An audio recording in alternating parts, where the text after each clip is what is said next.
Yo yo, is Show. Welcome back to my YouTube video. Now I said I'd do this video on how it felt like after performing in quarantine versus on a real life stage. I'm going to base this off of like the different crews that we had, which was we're not that kind of school that we could afford like our own separate crew. Well, not school, more like department because I think the theater department had separate people for that, while the actors did their own thing and stuff. But we did it all. We had to choose a crew that we had to be a part of, and while we did all the acting and performing and stuff like that. So, I'll go over the list, and when I get to the part of crew that I was in, like, I'll be more specific on that, I guess. So, and I'll do it as general. Student director and stage manager. Well, there were a couple of student directors that are part of the performance, so they just did their thing in the Zoom rather than in real life. They sent out the music that we had accompaniment for in our headphones while we were acting out for our videos to send to our director slash teacher to then edit them into us all singing all at once together. Because in Zoom, if we tried to do that, like just regular, like with us, it could only hear like one, maybe two people at a time, but mostly one, because it's like two people and like another person making a sound. Even then, a lot of times we don't hear. So, stage manager. The stage manager was, I mean, he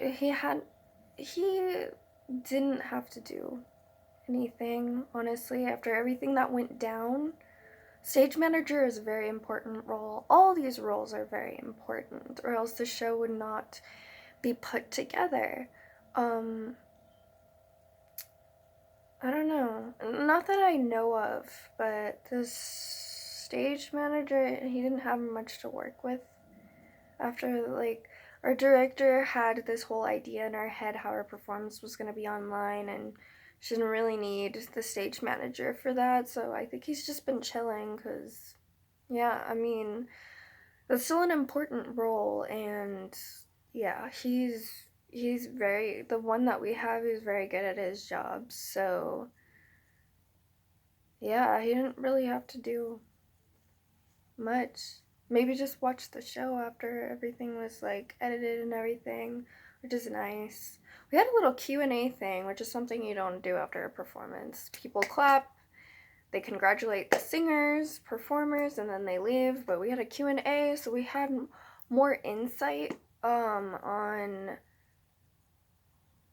fellow singers, other singers who are going to go into university, or even other people who just have questions of their own, like what they're curious about. Well, we never get to see that like through a real show. It's like putting everything together. Costumes crew. With costumes, well, with everything that happened originally, the person who was in charge of costumes crew, I had sat with her a couple of times because the crew that I am in a lot of times works with the costumes crew, and I will get to that. It's probably the next one, maybe not. I'm going through my computer off of a list. But didn't really have to do much. We had to base off of whatever scene, because our shows were cut into pieces from different operas, as we do in a lot of operas. If you seen my story time on the time my skirt fell on stage, like that was also a show that had many scenes cut from different operas or Broadway shows and put into one show that we did. And this was another one. So depending on what scene, what opera, we had to find something in our own closet to put on. So for example, like we did Carmen, we did that scene where it was like we were all just coming out from the factory, so we had to dress as if we just came from the shop. It wouldn't make sense if we like were wearing like full ass face of full of makeup when we just sweated out in a shop pretty much. Like we had our bandanas. That was more for props, but we had our bandanas on. So if I found a bandana in my closet, I used that, put it on my head, and took it off. Pretend I was hot and sweaty from working all day. Fledermaus, it's a scene where we're at a party. That's the appropriate time to wear a gown. Again, you wouldn't be duking it out in a sweatshirt. So, like, we had to come up with stuff from our own closet because originally we were gonna try to pack, I don't know about costumes, but props. I'm part of props. I was a part of props. We had this originally had this idea that at some point like everybody would come to school and they would tell us what they need or what they already have at home versus what they think they need from backstage, and we'd all put it in a Ziploc bag and give it to them, but we didn't want to risk that, and we were like, you know what?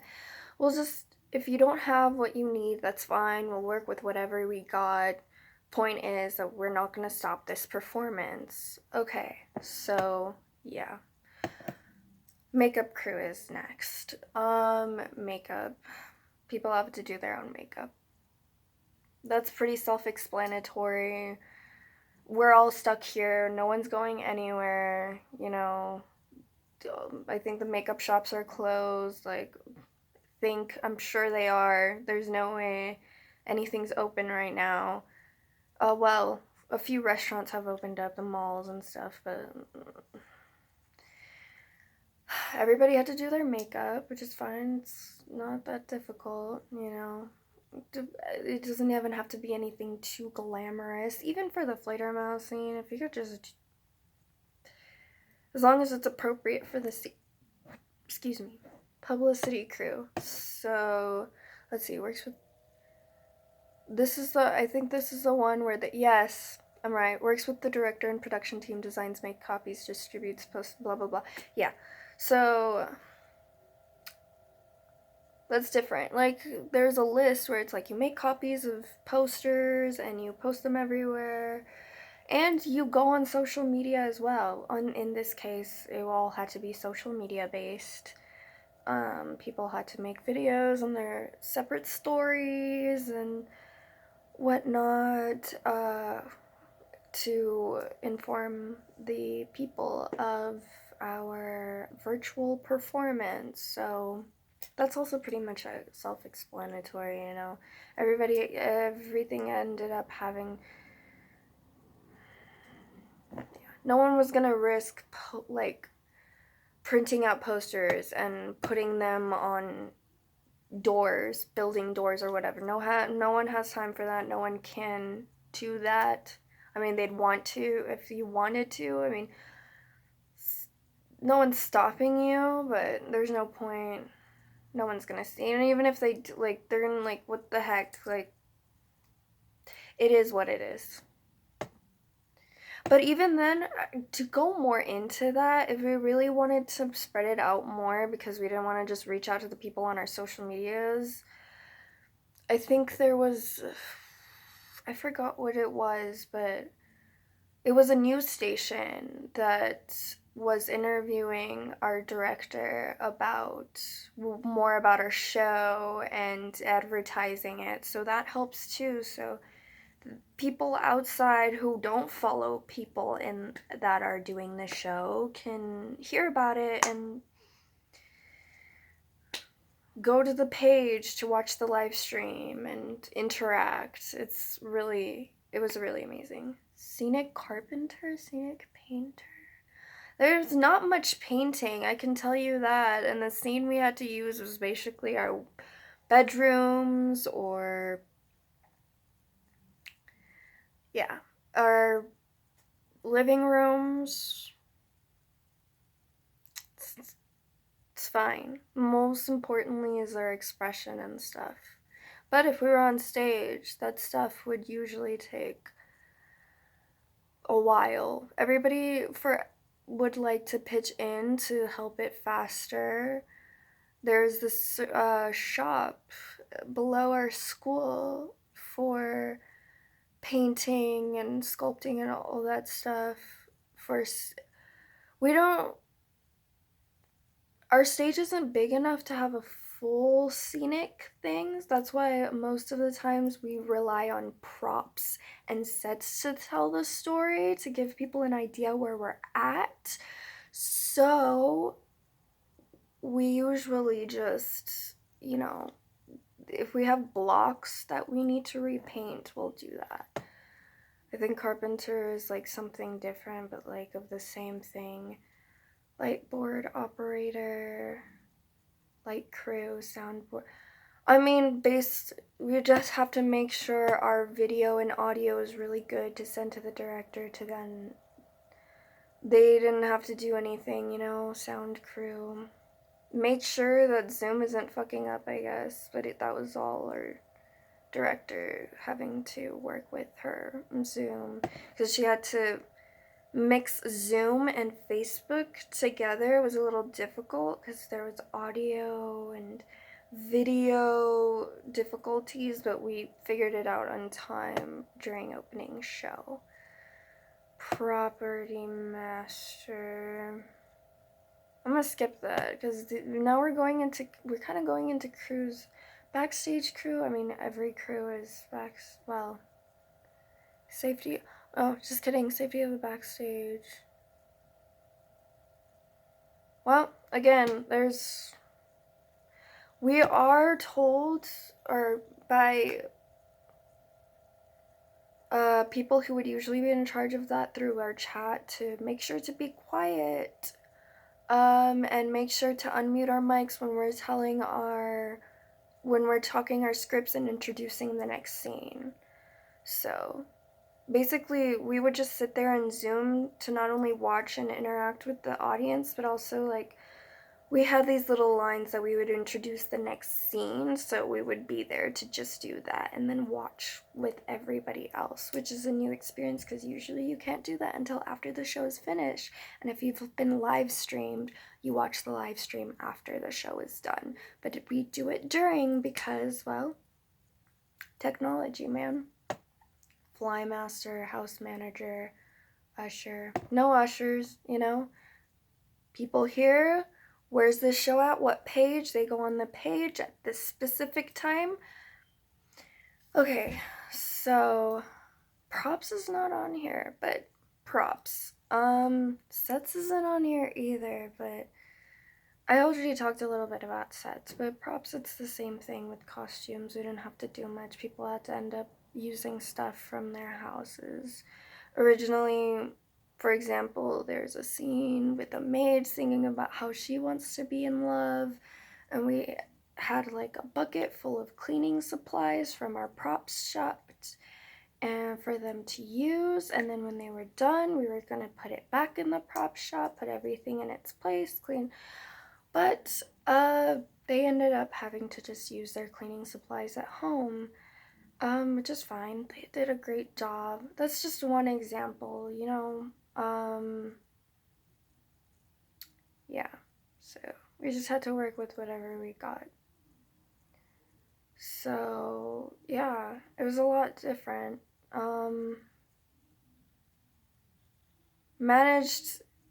It's a feeling that managed to help me feel much closer to people, despite versus when I'm legit close to them. But I've talked about this before, actually, with friends. We talked for hours yesterday, or no, the day before, on Zoom about so many different things. But we started off with